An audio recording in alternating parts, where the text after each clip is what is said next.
Do të mësojmë tani zhvillimet më të fundit që vinë nga zonat më problematike të prekura nga Monti i Keq. Do të nisim me Durrësin, do të jemi në një komunikim të drejtë për drejtë atje me gazetaren tonë Enkeleda Arapi. Enkeleda, të përshëndes, si është situata në zonat ku lumi erzen ka dalë nga shtrati? Iva, të përshëndes, bilanci dëmeve dhe shtëpive të përmbytura pikërisht në zonat ku lumi erzen ka dalë nga shtrati sa vjen e po thellohet, janë me 10 banesa të zhytura në ujë, ndërkohë që shumë biznese dhe shumë sipërfaqe të tokave bujqësore tashmë janë dëmtuar totalisht. Nga ana e shtabit të emergjencave është kërkuar evakimi menjëhershëm i banorëve që ndodhen në njësinë administrative të Sukrit, kryesisht të Katundit të Ri, pasi nëse qëndrojnë në banesat e tyre, jeta rrezikohet dhe për këtë është kërkuar angazhimi plot i Bashkisë së Durrësit për akomodimin e të gjithë personave në ambiente të përshtatshme duke ju ofruar kujdesin e duhur. Ndërkohë nga ana tjetër situata në zona të ndryshme të qytetit të Durrësit, siç janë zonat periferike, Ishkëneta, Shkozeti apo dhe zona e Spitallës, vijon të kenë probleme me prezencën në ujë jo vetëm në oborre, por edhe në brendësi të banesave, duke krijuar një situatë problematike dhe emergjente sa i takon ndërhyrjeve. Referuar në fakt edhe përmbytjeve të ditëve fundit nga ana e prokurorisë së qytetit, ka nisur një hetim penal në shpërdorim detyre si dhe dëmet të shkaktuara si pasojë e pakujdesisë, pasi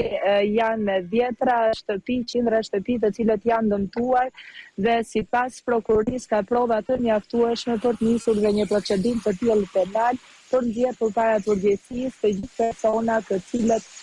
nuk kanë vepruar dhe nuk kanë funksionuar si duhet në terren. Nga ana tjetër në një procedim penal, po nga ana e prokurorisë ka nisur edhe për 54 vjeçarin i cili u gjet i pajet, institucioni që e kishte nxjerrë në punë pikërisht në kushte të vështira atmosferike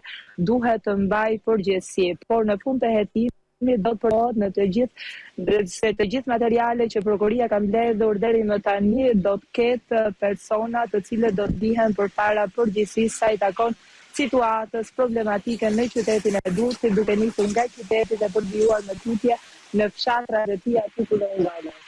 Qartë, Enkeleda, të falenderoj për raportimin të nga Durrësi, gjithashtu në Vlorë situata është problematike, do të shkojmë në Lezhë në këtë momente në fakt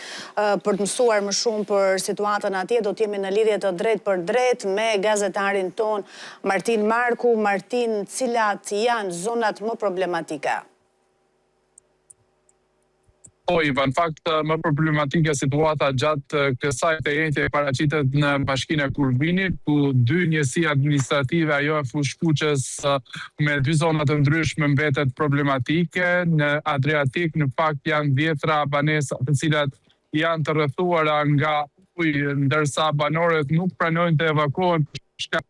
se kanë gjallë pra baktitë e tyre dhe nuk kanë pranuar që të largohen. Ndërsa unë për momentin ndodhem në zonën e Patokut, po të zonën e njësisë administrative Fushkuqe,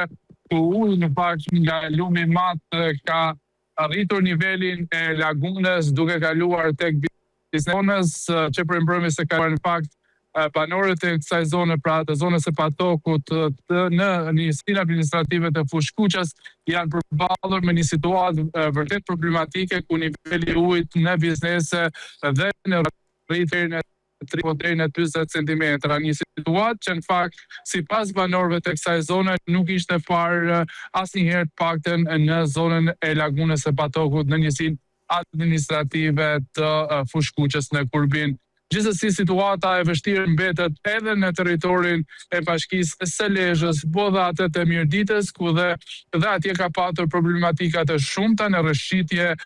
dherash dhe dëmtim të rrugëve në bashkinë e Mirditës, ndërsa në bashkinë e Lezhës ka një rënje të lehtë të nivelit të ujit paktën në lumin Drin dhe në lumin Gjadër, por sërish në tokat të ndryshme bujqësore si në zonën e Torovicës, ashtu dhe në zonën e Zadrimës ka prezencë të lartë të ujit. Qartë, Martin, të falenderoj për gjitha informacionet që përcollen në studio.